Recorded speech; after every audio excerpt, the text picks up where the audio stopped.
कहते हैं जो भाषा भारतीय संविधान में कितनी जो राज्य भाषाएं हैं उनके बारे में समझते हैं और भाषा का संबंध संविधान के किस भाग में है वह भी समझेंगे और भाषा का संबंध किस अनुच्छेद में है, प्रारंभ में कितनी भाषाएं थी, वर्तमान में कितनी भाषाएं, कब किस भाषा को जोड़ा गया है, उसमें कौन कौन संशोधन कर सकता है, भाषा को कौन बदल सकता है, भाषा के लिए कौन कानून बना सकता है, कंप्लीट विद सॉल्यूशन आपको बताएंगे। आइए वीडियो के अंत तक बने रहिए। तो हम समझते हैं यहाँ पर पहले ये देख लेते हैं कि जो भाषा है वो भाषा का संबंध संविधान के भाग किस में है। तो यहाँ अगर हम देखते हैं कि जो भाषा है तो संविधान का जो भाग 17 है, भाग 17 में भाषा का वर्णन है। किस भाषा का वर्णन है? राज्य भाषा का वर्णन है। किस भाषा का वर्णन है? राज्य भाषा का वर्णन है। किसका वर्णन है? राज्य भाषा का। और आर्टिकल 343 में कहा गया है कि जो संघ की भाषा, संघ की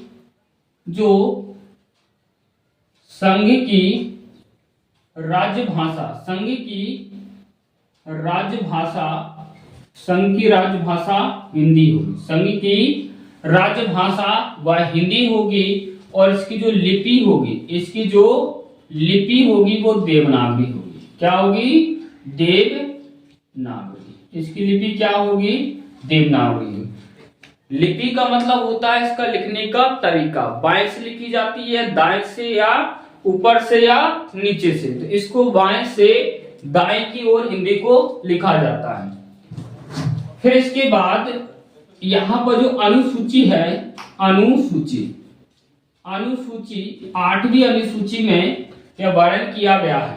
8वीं अनुसूची में भाषा का वर्णन किया गया है। आर्टिकल 343 में कहा गया कि संघ की जो राज्य भाषा है वह हिंदी होगी। संघ की राज्य भाषा क्या होगी? हिंदी।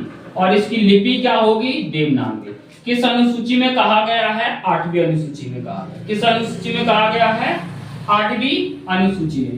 प्रारंभ में अगर हम देखते हैं कि जो प्रारंभ में जो भाषा थी वो 14 थी। प्रारंभ में कितनी भाषाएं थी? 14 भाषाएं थी। इसके बाद यहाँ पर 21वां संविधान संशोधन, 21वां संविधान संशोधन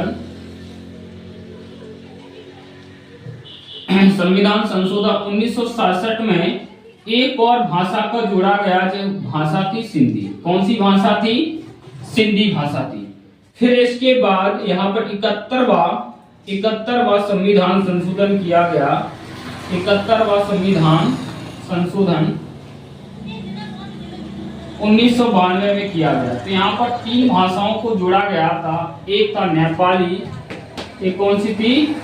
नेपाली और मणिपुरी, मणिपुरी और कोंकणी। नेपाली, मणिपुरी और कोंकणी, इन 3 भाषाओं को यहाँ पर जोड़ा गया। फिर इसके बाद आपको याद रख लेना है लास्ट का 92, इन दोनों को जोड़ दो तब भी कितना हो जाएगा? 92वां संविधान संशोधन। 92वां संविधान संशोधन 2003 में 4 और भाषाओं को जोड़ा गया। 4 और भाषाओं को, पहली कौन सी है? बूडो, डोंगरी, मैथिली और संथाली। बूडो, डोंगरी, मैथिली और संथाली। इस प्रकार संविधान में 22 भाषाएं हो जाती हैं। इस प्रकार संविधान में कितनी भाषाएं हो जाती हैं? 22 भाषाएं हो जाती है। अब देखते हैं जो 22 भाषाएं हैं वो कहां कहां हैं। 22 भाषाएं हम नक्शा के माध्यम से याद करने की कोशिश करेंगे। तो जो 22 भाषाएं हैं वो कहां कहां हैं। पहली हम याद करते हैं यहाँ पर कश्मीर, जो यहाँ से इतना जो क्षेत्र है जो क्या है? पूरा कश्मीर का क्षेत्र है। तो पहली भाषा कौन सी होगी? है कश्मीरी। पहली भाषा कश्मीरी। फिर उसके बाद जो सिंध प्रांत का पूरा इलाका है तो यहाँ पर कौन सी भाषा बोली जाती है? सिंधी। तो कश्मीरी और सिंधी। और फिर इसके बाद इसके नीचे वाला जो इलाका है पंजाब का इलाका है। तो पंजाब का इलाका है, यहाँ पर कौन सी भाषा बोली जाती है? पंजाबी। कौन सी भाषा? पंजाबी। 3 में हमको सीखना है। कश्मीरी सिंधी पंजाबी, कश्मीरी सिंधी पंजाबी। और जो मध्य प्रदेश उत्तर प्रदेश का जो क्षेत्र है इसमें कौन सी बोली जाती है? हिंदी। तो हम याद कर लेते हैं कश्मीरी सिंधी पंजाबी और हिंदी। कश्मीरी सिंधी पंजाबी हिंदी, कश्मीरी सिंधी पंजाबी हिंदी, कश्मीरी सिंधी पंजाबी हिंदी। कश्मीर में कश्मीरी, सिंध प्रांत में सिंधी, पंजाब में पंजाबी। और यहाँ पर जो नीचे है मध्य प्रदेश, उत्तर प्रदेश, उत्तराखंड वगैरह है, इसमें और थोड़ा बिहार है, इसमें कौन सी भाषा बोली जाती है? हिंदी। कौन सी है? हिंदी। अब इसके बाद राजस्थान में आपको नहीं देखना है, गुजरात का इलाका देखना है। गुजरात में गुजराती, गुजरात में गुजराती, गुजरात में कौन सी है? गुजराती। महाराष्ट्र में मराठी, महाराष्ट्र में मराठी। कर्नाटक में कन्नड़, कर्नाटक में कौन सी है? कन्नड़। और केरल में कौन सी है? केरल में मलयालम, केरल में मलयालम, केरल में कौन सी है? मलयालम। तो याद यहां पर रखना है हमको, गुजरात में गुजराती, गुजरात में गुजराती, महाराष्ट्र में मराठी, कर्नाटक में कन्नड़, कर्नाटक में कौन सी है? कन्नड़। और केरल में मलयालम, केरल में कौन सी है? मलयालम। कौन सी है? मलयालम। तो चार भाषा यहाँ पर, गुजराती, मराठी, कन्नड़, गुजराती, मराठी, कन्नड़, गुजराती, मराठी और कन्नड़। फिर इसके बाद कौन सी है? मलयालम। कौन सी है? मलयालम। इसके बाद यहाँ पर एक, यहाँ पर जो राज्य है वो है तमिलनाडु। कौन सा है? तमिलनाडु। तमिलनाडु से भाषा हमको याद रखना है तमिल। कौन सी याद रख लेना है? तमिल। तमिलनाडु में कौन सी है? तमिल। आंध्र प्रदेश में, आंध्र प्रदेश में तेलुगु, आंध्र प्रदेश में तेलुगु, आंध्र प्रदेश में कौन सी है? तेलुगु। तमिल तेलुगु, तमिल तेलुगु। और उड़ीसा वाला जो क्षेत्र है, उड़ीसा में उड़िया, उड़ीसा में उड़िया, उड़ीसा में कौन सी है? उड़िया। उड़ीसा में कौन सी भाषा बोली जाती है? उड़िया बोली जाती है। उड़ीसा में उड़िया। और पश्चिम बंगाल में बंगाली, पश्चिम बंगाल में बंगाली, पश्चिम बंगाल में बंगाली। तो इस प्रकार से चार भाषा यहाँ और प्राप्त हो गई हैं, तमिल, तमिल, तेलुगु, तमिल और तेलुगु। इन दोनों भाषाओं में सबसे पहले अगर भाषा के आधार पर जो राज्य बनाता वो आंध्र प्रदेश बनाता, और किस भाषा के आधार पर? तेलुगु भाषा के आधार पर। जो पहले पूरा राज्य था वो मद्रास था। इसके बाद यहाँ पर बहुत बड़ा जो दंगा हुआ था, यानी 1992 में, और यहाँ के जो कांग्रेस के जो सबसे बड़े नेताओं में से एक थे श्री पिट्टू श्री रमलू, उनने यहाँ पर आंदोलन किया था और 52 दिन की हड़ताल के बाद उनकी मौत हो गई थी। और मौत होने के बाद यहाँ पर उन्होंने कहा था कि हम क्या है, हालांकि हमको एक राज्य चाहिए और राज्य हमारी जो भाषा है वो तेलुगु होना चाहिए। वो एक अलग से एक वीडियो बना देंगे आपको कि हाँ कौन कौन सा विरोध हुआ था, कब कब विरोध हुआ था। अगर वो इस प्रकार से आपको उसकी फुल डिटेल चाहिए तो आप कमेंट करके बताइए यहाँ पर कि आपको, यानी जो तमिलनाडु और जो आंध्र प्रदेश का जो विवाद है, जो भाषा का विवाद है, वो किस प्रकार से हुआ था उसके बारे में भी आपको बता दिया जाए। तो यहाँ देखते हैं हम तमिल, तेलुगु, उड़िया, बंगाली, तमिल, तेलुगु, उड़िया, बंगाली। तमिलनाडु में तमिल, आंध्र प्रदेश में तेलुगु, और यहाँ पर जो हमारा उड़ीसा का क्षेत्र है उड़िया, उड़ीसा में उड़िया, उड़ीसा में उड़िया, और पश्चिम बंगाल में बंगाली, पश्चिम बंगाल में कौन सी है? बंगाली। इस प्रकार 4, 4, 8 और 4, 12, कितनी भाषाएं हो गई हैं? 12। और देखिए यहाँ पर, यहाँ जो अलग एक भाषा है असमिया। कौन सी? असम में असमिया, असम में असमिया, असम में कौन सी है? असमिया। और मणिपुर में मणिपुरी, मणिपुर में कौन सी है?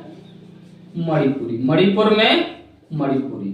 तो असमिया और मणिपुरी दो यहाँ पर हमको पूर्व में याद रख लिया, असमिया और मणिपुरी, असमिया और मणिपुरी। ये यहाँ पर हमको याद रख लेना है। जो नेपाल का जो तराई क्षेत्र है, यहाँ पर एक भाषा बोली जाती है नेपाली। कौन सी है? नेपाली। कौन सी भाषा है? नेपाली है। कौन सी भाषा है? नेपाली। और इसके बाद जो गोवा है, इसके बाद जो गोवा है, गोवा में कोंकणी, गोवा में कोंकणी। गोवा में कौन सी है? कोंकणी। गोवा में कौन सी भाषा बोली जा रही है? कोंकणी। तो नेपाली और कोंकणी। तो दो पूर्व में याद रख लेना, असमिया और मणिपुरी, असमिया और मणिपुरी। इसके बाद हमको रख लेना है यहाँ पर तो नेपाल का तराई क्षेत्र है तो नेपाली, और कर्नाटक में यहाँ पर जो गोवा में कौन सी है? कोंकणी, गोवा में कोंकणी। फिर इसके बाद आपको याद रख लेना यहाँ पर एक संस्कृत, कौन सी है? संस्कृत, उर्दू और हिंदी, संस्कृत, उर्दू और हिंदी, संस्कृत, उर्दू और हिंदी। तो 12 के बाद एक जो 13वीं भाषा हो गई थी, 14वीं भाषा यहाँ पर मणिपुरी, 15वीं यहाँ पर हम याद रख लेते हैं नक्शा के माध्यम से नेपाली, और 16वीं भाषा यहाँ पर हम क्या रख लेते हैं? कोंकणी। 17वीं संस्कृत, उर्दू और हिंदी। इसके बाद बूडो, डोगरी, मैथिली, संताली। 19 किया, 20, 21, 22 यानी यहाँ पर हिंदी यहाँ पर हमने ले लिया था। तो हिंदी को हमको नहीं लेना है, संस्कृत और उर्दू को लेना है, संस्कृत और उर्दू को। तो 18 से बूडो 19, डोगरी 20, मैथिली यहाँ पर मैथिली कितने में आ जाएगा? 21, और संताली किस में आ जाएगा? 22वीं भाषा, संताली 22। तो यहाँ हम फिर से देख लेते हैं, एक बार याद रखना है, साथ साथ बोलते जाना है नक्शा के माध्यम से। कश्मीरी, कश्मीर में कश्मीरी, कश्मीर में कश्मीरी, सिंध में सिंधी, सिंध में सिंधी, पंजाब में पंजाबी, पंजाब में पंजाबी। और यहाँ पर जो उत्तर प्रदेश मध्य प्रदेश का क्षेत्र, वहां पर कौन सी भाषा बोली जा रही है? हिंदी। वहां पर कौन सी भाषा है? हिंदी। कश्मीरी, सिंधी, पंजाबी, हिंदी, कश्मीरी, सिंधी, पंजाबी, हिंदी, कश्मीरी, सिंधी, पंजाबी और हिंदी। फिर इसके बाद गुजराती, मराठी, कन्नड़, मलयालम, गुजराती, मराठी, कन्नड़ और मलयालम, गुजराती, मराठी, कन्नड़ और मलयालम। इसके बाद देखते हैं 4 भाषा है, तमिल है, तेलुगु, तमिल, तेलुगु, उड़िया, तमिल, तेलुगु और उड़िया, तमिल और तेलुगु और उड़िया। पूर्व में 2 याद रख लेना है यहाँ पर, असमिया और मणिपुरी, असमिया और मणिपुरी। नेपाल के तराई क्षेत्र में नेपाली, और गोवा में कोंकणी, गोवा में कौन रखना है? कोंकणी। संस्कृत और उर्दू, संस्कृत और उर्दू, संस्कृत और उर्दू आपको जो 2 याद रखना, संस्कृत और उर्दू। 18 हो गई, 18 और 4 22। बूडो, डोगरी, मैथिली, संताली, बूडो, डोगरी, मैथिली, संताली, बूडो, डोगरी, मैथिली और संताली, बूडो, डोगरी, मैथिली और संताली। इस प्रकार से 22 भाषाओं को हम नक्शा के माध्यम से याद कर सकते हैं। और हमको साथ में ये देखना है यहाँ पर हमारे जो संविधान में जो 22 भाषाएं हैं, इनको यानी आगे जो इनकी रूपरेखा बनाने की जो चर्चा होती है वो कौन कर सकते हैं। साथ में ये भी देखते हैं कि जो प्राचीन भाषा है वो कौन सी है, सबसे प्राचीन भाषा कौन सी है, सेकंड नंबर की भाषा कौन सी है और भारत के कौन से क्षेत्र में जो भाषा है वो किस प्रकार से बोली जाती है। तो यहाँ हमने देखा था कि आर्टिकल 343 में भाषा की चर्चा है, आर्टिकल 343 में राज्य भाषा की चर्चा, 343 में किसकी चर्चा है? आर्टिकल राज्य भाषा की। किसकी है? राज्य भाषा की चर्चा है। तो जो संघ की जो राज्य भाषा वो हिंदी थी और जो उसकी लिपि थी वो देवनागरी थी। प्रारंभ में 14 भाषा थी, पदवी भाषा सिंधी को जोड़ा गया था, उसके बाद नेपाली, मणिपुरी और एक भाषा को और कोंकणी को 3J 21वें संविधान संशोधन क्या नाम है 71वां संविधान संशोधन 1992 में जोड़ा गया। फिर उसके बाद एक और संशोधन 2003 में किया गया था, 92वां संविधान संशोधन 2003 में। इसमें 4 भाषा बूडो, डोगरी, मैथिली और संताली, इन 4 भाषाओं को जोड़ा गया था। आइए ये देखते हैं कि यहाँ पर 343, अब यहाँ पर जो आर्टिकल में 343 से 351 तक की जो चर्चा थी, अब देखते हैं 343 था तो आर्टिकल 344। आर्टिकल 344 में कहा गया है कि जो राजभाषा की जो संबंध में एक जो कमेटी बनाने की, जो आयोग बनाने का जो गठन है वो राष्ट्रपति करेगा। कौन करेगा? राष्ट्रपति करेगा। एक भाषा के संबंध में, राजभाषा के संबंध में जो आयोग बनाने की जो अधिकार किसके पास है? राष्ट्रपति के पास है। जो सबसे पहले यहाँ पर बीजी खरे की अध्यक्षता में, बीजी खरे की अध्यक्षता में पहली बार यहाँ पर 1955 में, कब? 1955 में प्रथम भाषा आयोग का गठन किया गया था। प्रथम भाषा आयोग का गठन कब किया गया था? 1955 में। कब किया गया था? 1955 में। इसके बाद यहाँ पर इनने अपनी जो रिपोर्ट है वो 1956 में दी थी। रिपोर्ट कब दी थी? 1956 में। तो जो भाषा में आयोग गठन करने का अधिकार किसके पास है? राष्ट्रपति के पास। इनने सबसे पहले बीजी खरे की अध्यक्षता में प्रथम आयोग, भाषा का जो प्रथम आयोग है 1992 में गठन किया था। वो अपनी रिपोर्ट कब दी थी? 1956 में। और 8वीं अनुसूची में यहाँ पर प्रारंभ में 14 भाषाओं का उल्लेख किया गया था। धीरे धीरे अभी वर्तमान में 22 भाषाएं, धीरे धीरे वर्तमान में कितनी भाषाएं हैं? 22 भाषाएं। एक और यहाँ पर जो महत्वपूर्ण जो फैक्ट है कि यहाँ पर आर्टिकल 345 में, आर्टिकल 345 में ये कहा गया है कि जो राज्य की जो विधानमंडल है, जो राज्य की विधानमंडल है अपने यहाँ पर कानून बना सकती है और कानून भाषा के संबंध में बना सकती हैं। और जब तक अगर आपकी विधानसभा में, आपको जो विधानमंडल है उस विधानमंडल में भाषा से संबंध जब तक कानून नहीं बनेगा तब तक जो कामकाज की भाषा रहेगी वो अंग्रेजी रहेगी। कौन सी रहेगी? अंग्रेजी रहेगी। इसके बाद अगर वो चाहे तो अपने राज्य की एक भाषा भी रख सकता है, दो भी रख सकता है और अनेक भी रख सकता है, दो भी रख सकता है और अनेक भी रख सकता है। जैसे यहाँ पर अगर हम देखते हैं कि जो गोवा है, गोवा में यहाँ पर कोंकणी भाषा भी है। कौन सी है? कोंकणी भी है। और यहाँ पर मराठी भी है। कौन सी है? मराठी भी है और गुजराती है। तो गोवा की जो राजभाषा है, 3 राजभाषाएं हैं यहाँ पर, यानी मराठी भी रखी हुई है, कोंकणी भी रखी हुई है और गुजराती भी रखी हुई है। कौन सी रखी हुई है? गुजराती। लेकिन हमको और यहाँ पर जो फैक्ट है कि आर्टिकल 343 में, और दूसरा है कि अगर संसद और विधानमंडल जब तक कानून नहीं बनाएंगे, संसद और विधानमंडल, आपको क्या देखना है? संसद और विधानमंडल, संसद और विधानमंडल जब तक कानून नहीं बनाते हैं तब तक हमारे, चाहे वो सुप्रीम कोर्ट हो या हाई कोर्ट, एससी या एससी, इनकी जो भाषा रहेगी, इनकी जो भाषा रहेगी वह कौन सी रहेगी? अंग्रेजी। भाषा क्या कौन सी रहेगी? अंग्रेजी। अब जे आप सोचिए कि हमारे देश का इतना दुर्भाग्य है, देश का इतना दुर्भाग्य है, देश के नागरिकों का दुर्भाग्य है कि वो भाषा कोई सी भी जानते हैं। वकील उसका कुछ भाषा जानता है, जज उसकी कुछ भाषा जान रहा है, और जो केस सुनवा, जिसका केस जिसके ऊपर हुआ है वो अंग्रेजी जानता ही नहीं है। कुछ भी उसके ऊपर यानी मुकदमा तोप कर कुछ समझ में ही नहीं आया क्या हो रहा है क्या नहीं हो रहा है। तो हमको यानी हमारी जो भाषा है वो अधिकतर हमारी जो यानी जो मातृभाषा है, मातृभाषा का हमको क्या है, अगर मातृभाषा में अगर हमारे जो यानी केस है उसका सॉल्यूशन होता तो कितना बढ़िया होता। तो यहाँ पर यह भी कहा गया कि जब तक संविधान में अगर संशोधन नहीं कर पा रहे हैं संसद और विधानमंडल भाषा के रूप में, तब तक उसकी जो कामकाज की भाषा होगी वो अंग्रेजी होगी और पूरा अंग्रेजी में ही पूरे केस सॉल्यूशन किए जाएंगे। यहाँ तक कि जो संविधान में जो कुछ भी जो कानून बने हुए हैं वो अंग्रेजी में।